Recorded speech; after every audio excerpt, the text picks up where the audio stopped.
JD Vance and the State Department have just called out two-tier policing in the UK, and the left is absolutely having a meltdown and is so retarded. I'm sorry to say, there is no other word to describe their reaction. Seriously.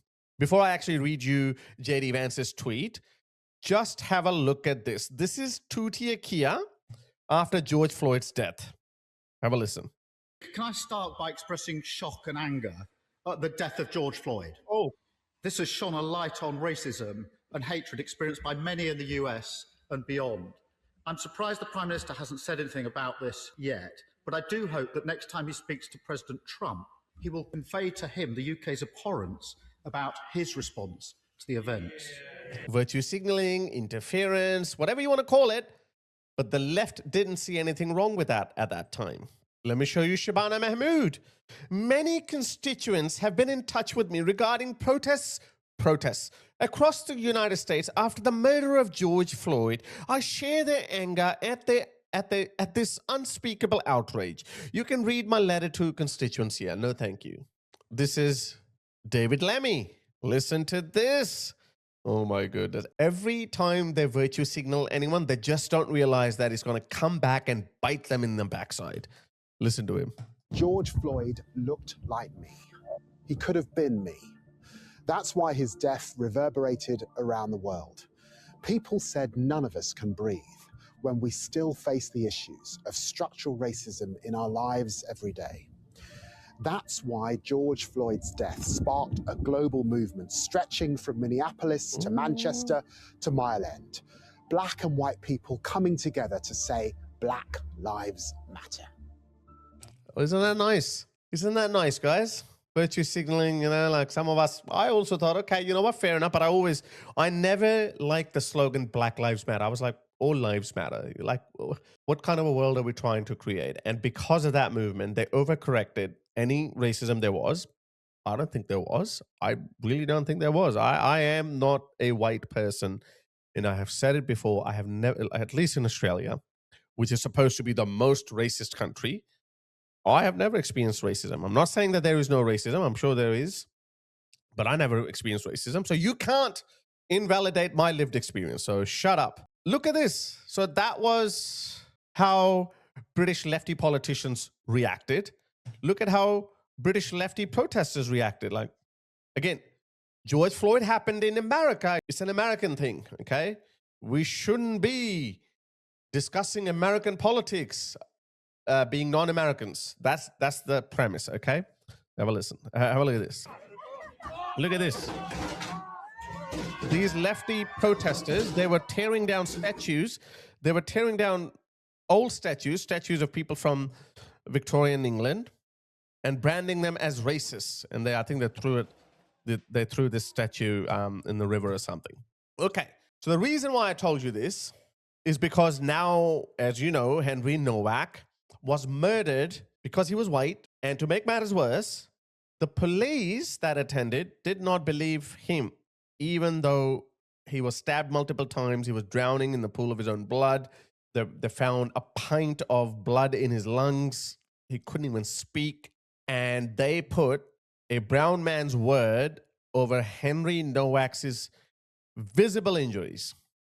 So clearly, I've been saying this for a very long time, long before Henry Nowak's thing. I've been saying that our police forces have been indoctrinated with woke training manuals. And it is coming out. A lot of people have come out. Some insider people from various police forces have come down and they've said that they've been indoctrinated with these racist training modules. And they're told how to... they're being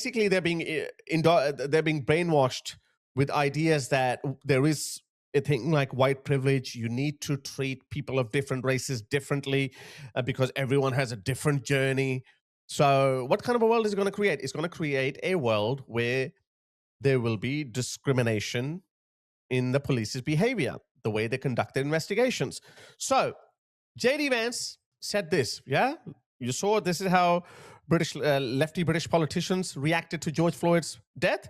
So you'd say, well, JD Vance, being an American, might have something to say about Henry Nowak's death. So this is what he said. Henry Nowak died the same way a civilization dies, abandoned, handcuffed by authorities who neither trusted nor cared for him, and accused of hate crimes he did not commit.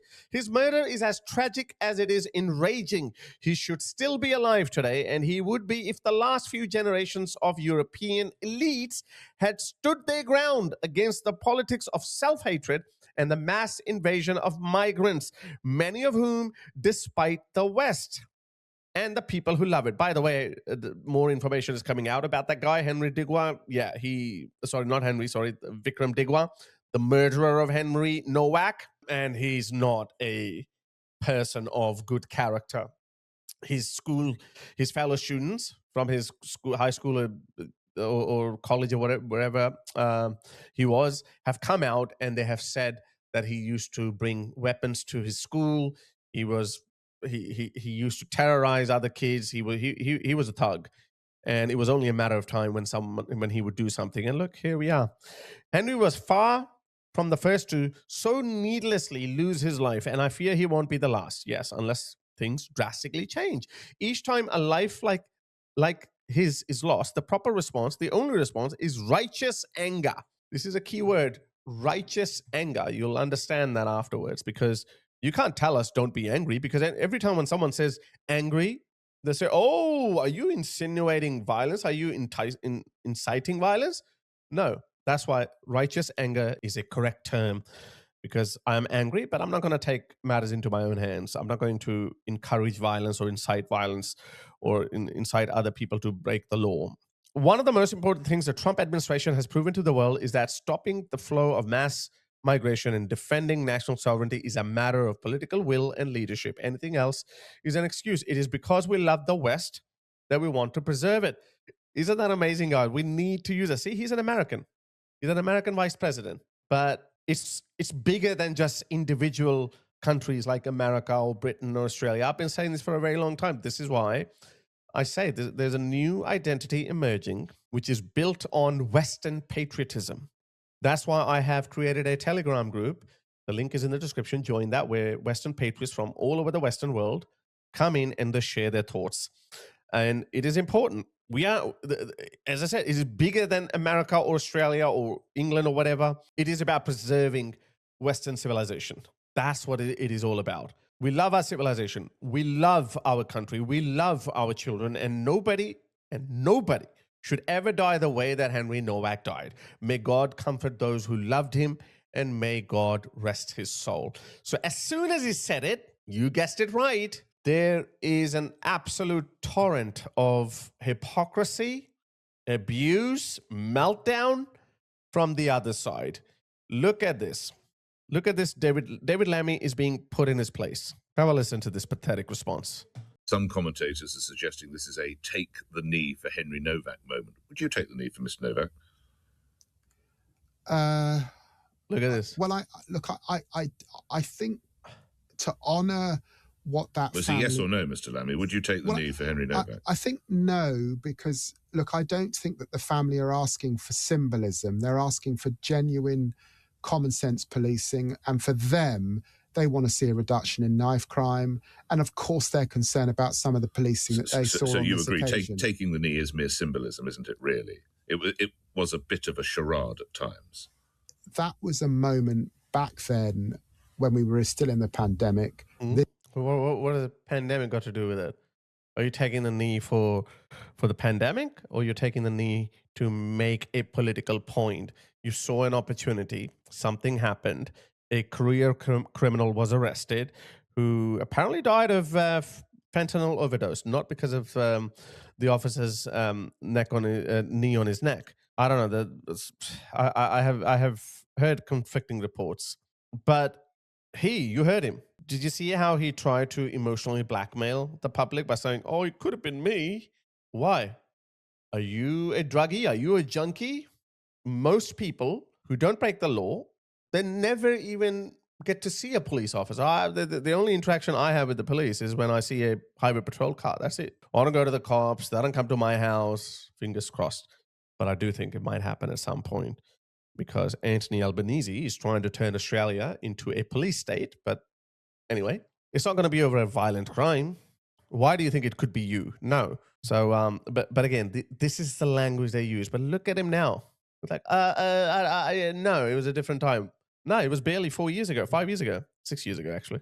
This is today. This is this particular incident in our country that's heartrending, and my heart goes out to this family, and my determination is to do all we can to reduce knife crime in this country. He's lying. He's lying. There is his article. Let me show you his article, what he said. He actually said that, look at this, police may not always need to treat people of different racial origins equally. The Justice Secretary suggested there could be cultural circumstances in which police officers might treat someone from an ethnic minority differently. This is exactly what they mean by diversity, not equality, diversity, equity.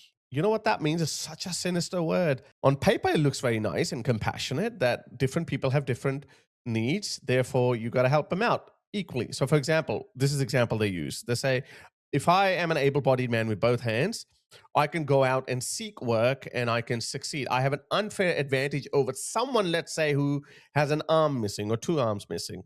So he shouldn't be given the same opportunities as me because I have a head start in life. I have 2 arms, he doesn't. So you might think, oh, okay, that's not bad. But then they extend that to other cultures. They say if you're a white person in England or in Western white countries, then you have an unfair advantage because the system was built by white people. You have inheritance, you have generational wealth, all the systems that exist, they are created by white people for white people. Therefore, if an immigrant comes in from sub-Saharan Africa, he can barely speak English. He's not going to be able to find a good job or whatnot. So therefore, you should give him a little extra push. He needs more resources. This is the reason why British homeless people, and now it's happening in Australia, they're sleeping on the streets. Our homelessness is growing because of inflation and falling economy, because that's what lefties do.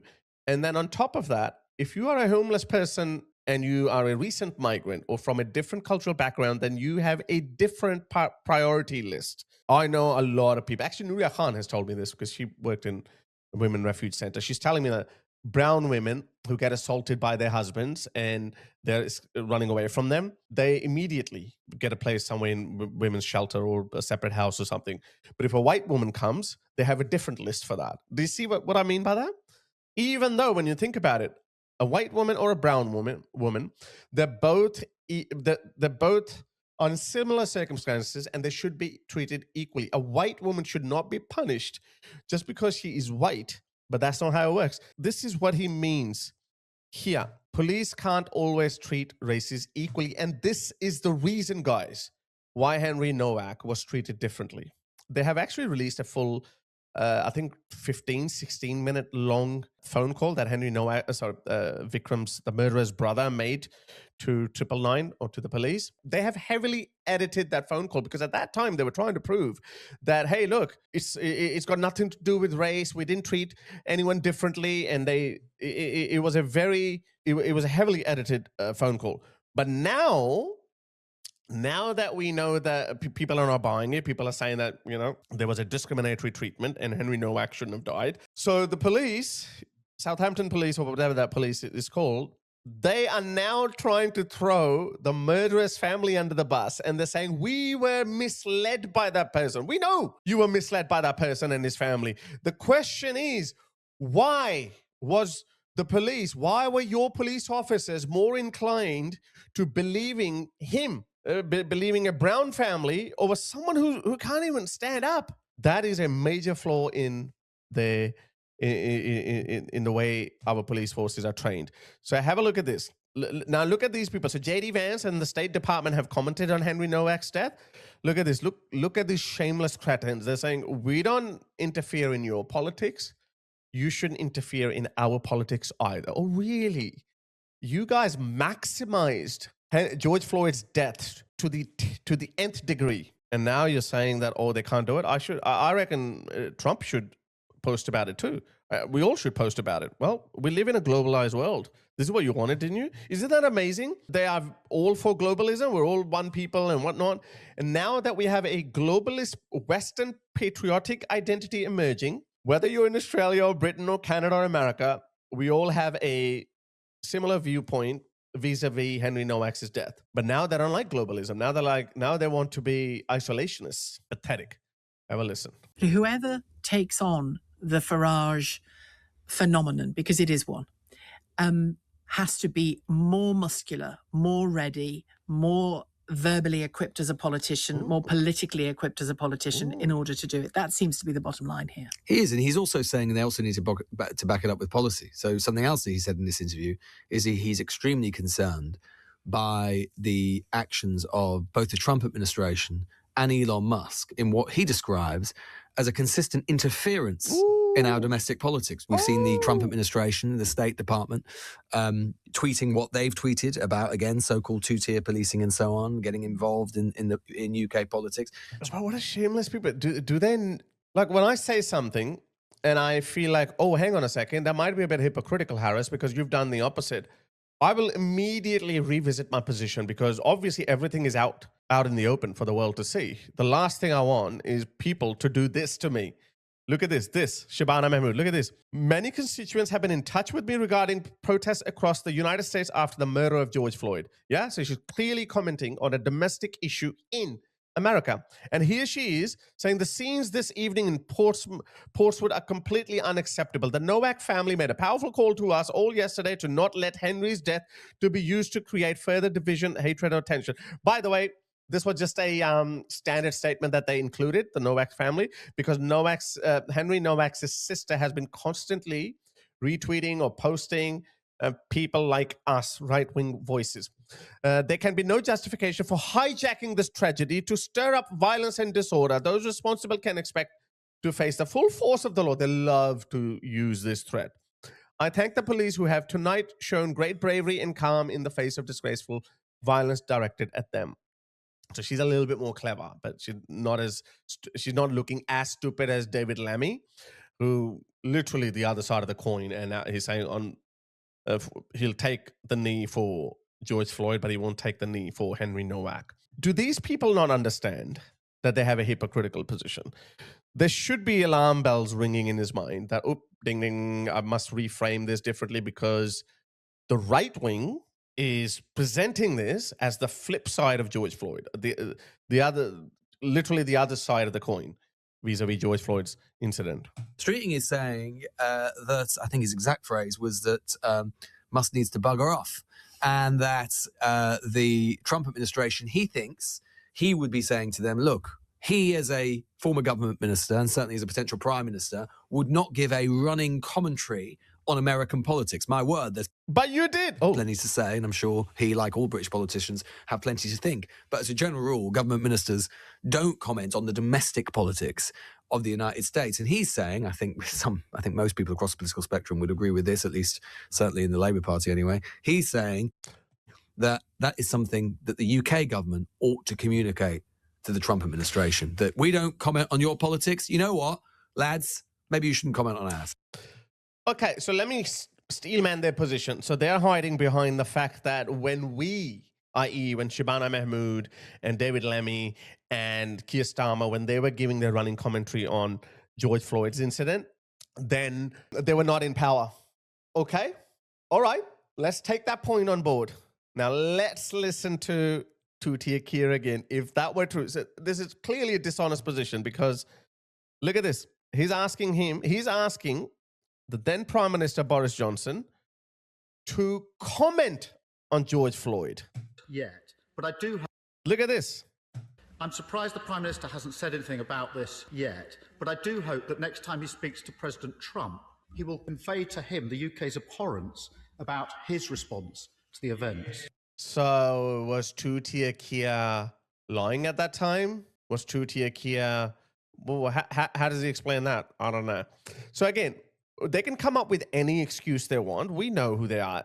Everything you look at, they have shifted the Overton window and it has blown up in their faces. Whatever that is, whether that's BLM, whether that's DEI, whether that's whether that's transgender nonsense, whatever that is, they have changed the rules of the game. And then when those rules are applied on them, they cry. Look at this. Let me end this with this retarded tweet by Ed Davey, the leader of Lib Dems. And he's also taken a lot of contradictory positions. He also was the biggest cheerleader of BLM. We all need to resist attempts like this to politicize Henry Nowak's death. You politicize George Floyd's death and divide our country. Your country is already divided, and the people you represent are an ever-shrinking minority. Whether they come from MAGA politicians like Vance or their cronies here in the UK, doesn't matter, son. You're gone. Look at this. This is what the State Department said. Ideological conditioning and two-tiered policing are glaring symptoms of civilizational decline. It is a civilizational issue, guys. We love the UK. I love the UK. I want the UK, Canada, America, Australia, New Zealand, all, at least the Anglosphere countries, to do well. I don't want these countries to decline. We are suffering from an internal disease called multiculturalism, and that is destroying the Western way of life. It is destroying Western civilization. It's becoming more and more clearer, and I don't think they can even police it.